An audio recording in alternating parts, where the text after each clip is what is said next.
The sapphire caught courtroom light like a drop of frozen ocean. I'd recognize it anywhere. The cashmere stones, the platinum filigree, the way it rested against a collarbone like it belonged there. Because it had. On my grandmother's throat. In portraits dating back to 1952. Tessa Morrison, my husband's 24-year-old mistress, wore it into divorce court like a trophy. Like she'd won. She hadn't. Not yet. But let me take you back. 3 months earlier. That's when everything started to unravel. 3 months earlier, the charity gala at the Meridian Hotel smelled like money and jasmine. 8:47 p.m. I stood by the champagne fountain in a dress from Nordstrom Rack, watching James work the room in his Tom Ford tuxedo. Elena, Caroline Whitmore descended on me, diamonds glittering. Darling, you look comfortable. Comfortable. The kiss of death at events like these. I like simple, I said. My dress had cost $47. Caroline's earrings cost more than my car. Of course you do. She air-kissed past my cheek. James mentioned you're focusing on your little. What is it? Watercolors. Oil paintings, actually. How sweet. A hobby. She patted my arm. Everyone needs something to fill the time. James appeared at my elbow, jaw tight. Elena, could you get her coats? I'm exhausted. It was 9:15. The auction hadn't started. Already. Now please. His smile didn't reach his eyes. Unless you want to embarrass me by making a scene. I got the coats. Through the lobby windows, I saw him on the terrace. With her. Tessa Morrison, executive assistant at his law firm. Her dress was Valentino. I'd seen the same one in Vogue. His hand rested on the small of her back. The same way it used to rest on mine. I stood there holding both coats, watching my husband lean close to whisper something that made her laugh. Made her touch the pearls at her throat, a strand I'd never seen before. Mrs. Hartwell. The valet looked concerned. Are you all right? Fine. I handed him James's coat. Mr. Hartwell will collect this himself. I have a headache. I took a cab home to our brownstone in Georgetown. James's family home. For generations of Hartwells had lived there. Each portrait in the hallway a reminder that I'd married into something I'd never quite fit. I'd been a graduate student when we met. Art history, working 3 jobs, drowning in student loans. James had been a third-year associate, already successful, already groomed for partnership. He'd said he loved my authenticity, my realness. Now he said I embarrassed him.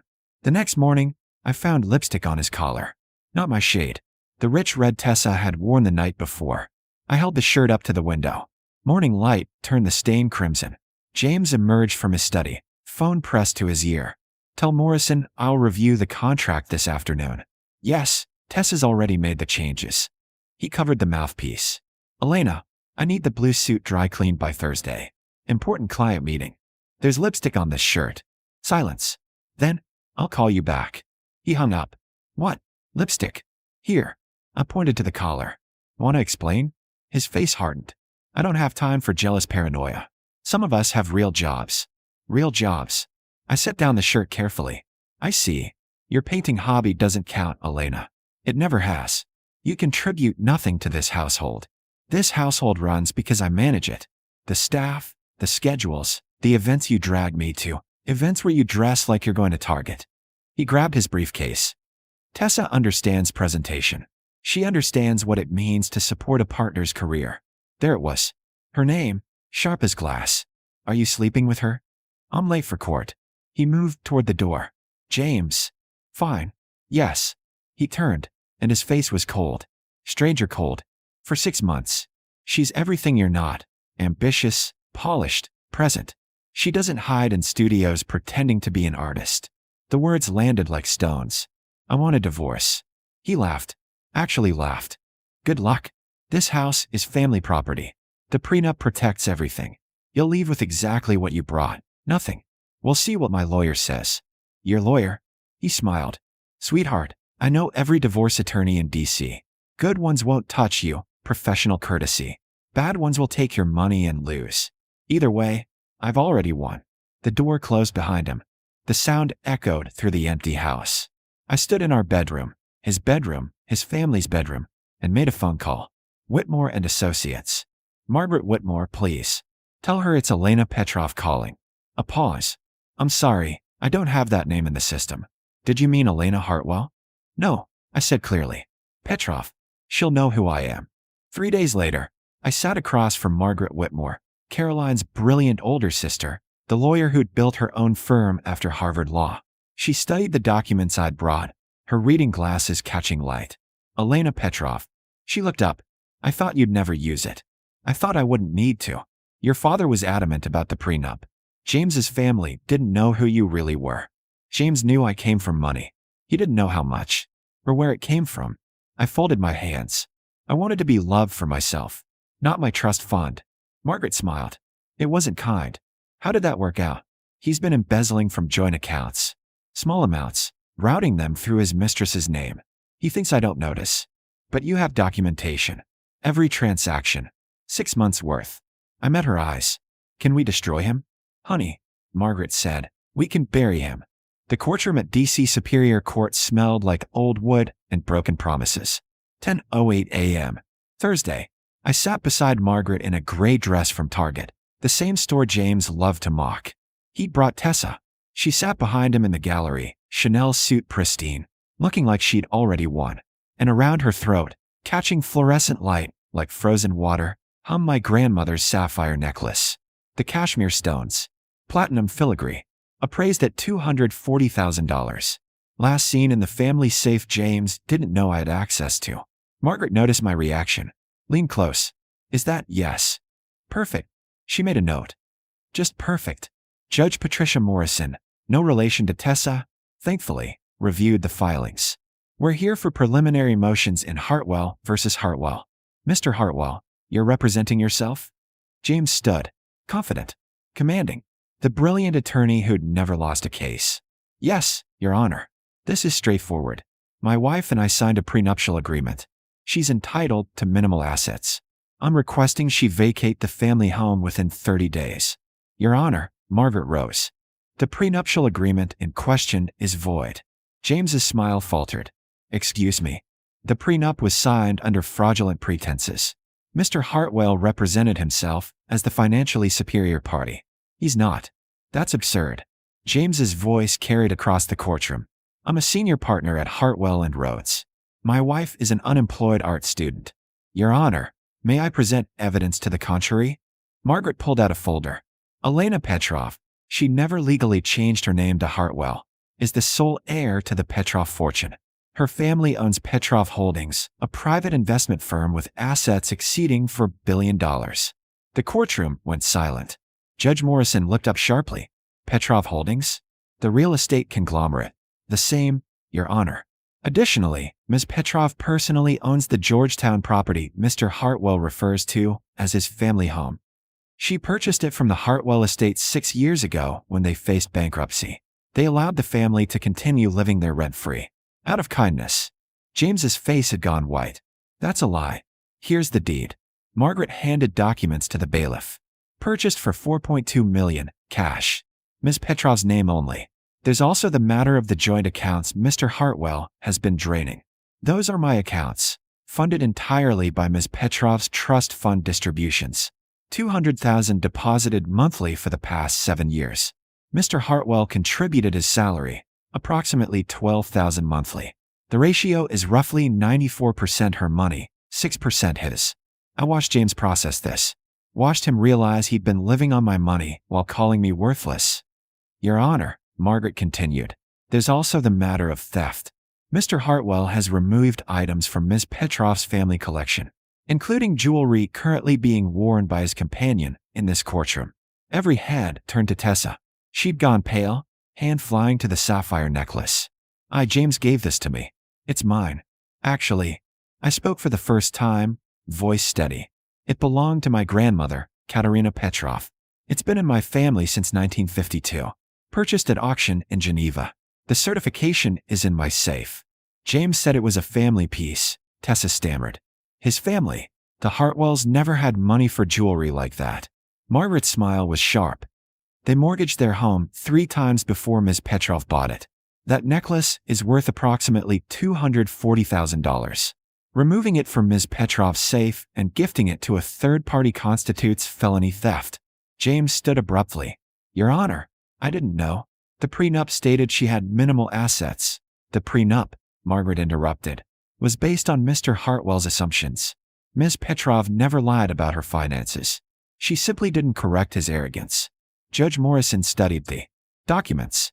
Ms. Petrov, why hide your wealth from your husband? I stood slowly. I wanted to be loved for myself, Your Honor, not my bank account. I thought. My voice caught. I thought if someone loved me without knowing about the money, it would be real. And did he love you? I looked at James, at the man I'd supported for 7 years, who'd called me worthless while spending my money, who'd given my grandmother's necklace to his mistress like it was his to give. No, Your Honor. He loved what he thought I could be. Small, grateful, convenient. Your Honor. James found his voice. I didn't know about any of this. The house, the money, she deceived me. You never asked. My voice was quiet but clear. 7 years, James. You never once asked about my family, about my life before you. You assumed I was poor because I didn't flaunt wealth, because I painted instead of shopping, because I dressed simply. You made a fool of me. No, I met his eyes. You made a fool of yourself. You thought silence meant weakness, that kindness meant stupidity, that a woman who didn't need to prove her worth had none. Tessa stood suddenly. This is insane. James, tell them about the partnership, about our future. Sit down, Ms. Morrison. Judge Morrison's voice cut like ice. But, the necklace. Remove it, now, and hand it to the bailiff. Tessa's hands shook as she unclasped the sapphire. The stones caught light one last time before disappearing into an evidence bag. Your Honor, Margaret said, we're filing counterclaims. Ms. Petrov wants the house, her house. Full accounting of all joint accounts. Return of all property Mr. Hartwell removed. And we're considering criminal charges for the jewelry theft. Criminal charges? James's voice cracked. Elena, please. We can talk about this. I made a mistake. Several mistakes. Margaret corrected. There's also the matter of the $68,000 you transferred to Ms. Morrison's account over 6 months. From funds you claimed were yours, but were actually Ms. Petrov's trust distributions. I can explain. Can you explain why you used your wife's money to support your mistress? Judge Morrison's tone was arctic. This court will hear full arguments in 30 days. Until then, Mr. Hartwell, you're barred from the Georgetown property. Ms. Petrov will maintain residence. The joint accounts are frozen pending audit. Where am I supposed to live? James looked genuinely panicked. That's not this court's concern. Perhaps Ms. Morrison has a spare room. The judge's gavel cracked down. 30 days. Don't be late. The hallway outside the courtroom echoed with footsteps. James caught my arm. Elena, please. Let me explain. I pulled away. Explain what? That you stole from me? Gave my grandmother's necklace to your mistress? Called me worthless while living on my money. I didn't know it was your money. You didn't ask. You didn't care. I looked at him. Really looked. 7 years, James. I cooked your dinners. Managed your house. Attended your events. Supported your career. And you never once asked about my life before you. Because I thought there was nothing to tell. His voice rose.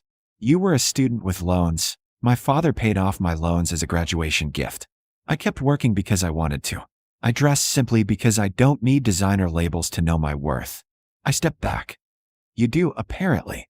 Tessa appeared, mascara smudged. James, your car's being towed. They said the lease is in her name. Everything is in her name, Margaret said cheerfully, joining us. The cars, the house, the country club membership, even the furniture. Ms. Petrov has excellent documentation. This is insane. James ran his hands through his hair. Elena, we can work this out. I'll go to counseling. I'll end things with Tessa. You'll end things with Tessa because she's about to face fraud charges, Margaret corrected. That $68,000 you gave her? She'll need to repay it. With interest. Tessa's face crumpled. You said it was your money. You said we'd have everything. We will. Elena, please. I love you. I made a mistake. You made a choice. I held his gaze. Every day for 6 months, you chose her. Chose cruelty. Chose to make me feel small. I smiled, and it felt like freedom. Now you get to feel small. How does it fit? I walked away. Margaret's heels clicked beside mine. That was incredibly satisfying, she murmured. It shouldn't be, but it is. 30 days later, the divorce was final. I got the house, the accounts, my grandmother's necklace back. James got his clothes and his law degree. Tessa got fired from Hartwell and Rhodes after the theft investigation went public. Last I heard, she was working at a firm in Baltimore, rebuilding her reputation. James tried to salvage his career, but the story had spread. The lawyer who'd stolen from his secret heiress wife became a cautionary tale. His partnership was quietly dissolved. He moved to Philadelphia. His mother called me once. Margaret Hartwell, the woman who'd looked down on me at every family dinner. Elena, I owe you an apology. I waited. I thought you were after James's money. After our name. She paused. I didn't realize you were the one keeping us afloat. I know. Why did you do it? Buy the house, keep it secret? Because James loved that house. Because it mattered to him. I looked out the window at the Georgetown brownstone. My brownstone. I thought love meant supporting someone's happiness. It does. But it should go both ways. Her voice softened. I'm sorry my son didn't see your worth. After we hung up, I walked through the house. My house. For generations of Hartwell portraits stared down from the hallway. I'd be the last. The name would end with me. Unmarried. Free. I'd started painting again. Real painting, not the hobby James had mocked. My first gallery show opened next month. Oils on canvas. Portraits of women in moments of transformation. Critics were already calling it devastating and beautiful. The trust fund that had sat dormant for years was now active. I'd established a foundation for women leaving difficult marriages. Legal support, housing, job training. Everything I'd never needed, but others did. And I'd moved my grandmother's necklace to a safety deposit box downtown. Someday maybe I'd wear it. But not yet. Right now it felt like a trophy, proof that I'd survived. 6 months after the divorce, I ran into Caroline Whitmore at a fundraiser.